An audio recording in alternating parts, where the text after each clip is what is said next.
Здравствуйте, уважаемые делегаты ООН и уважаемые представители мира.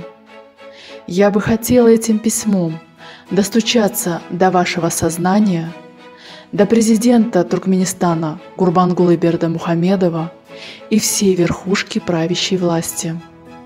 В своем обращении президент Туркменистана Гурбангулы Бердымухамедов начинает с темы коронавируса.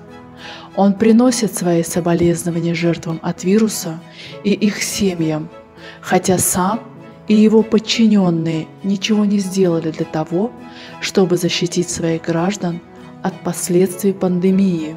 В Туркменистане ежедневно от COVID-19 умирает большое количество людей.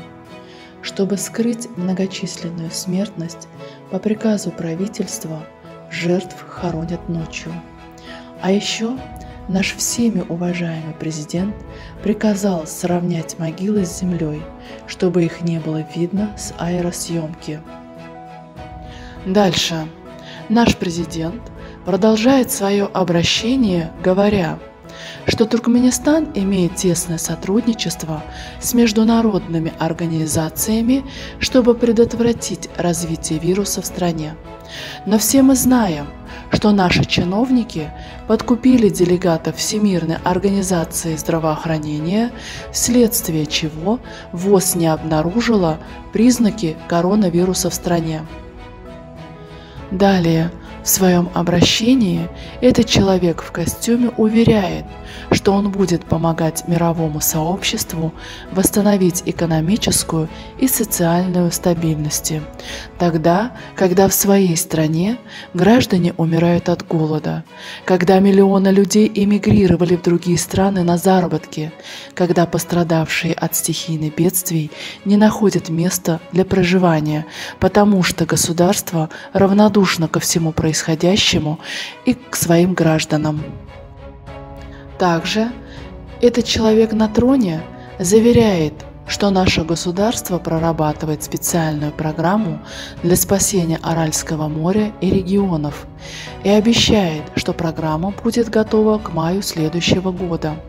Таких обещаний он давал не раз в течение своего долгого правления и, как вы смогли догадаться, не выполнил ни одно из своих обещаний.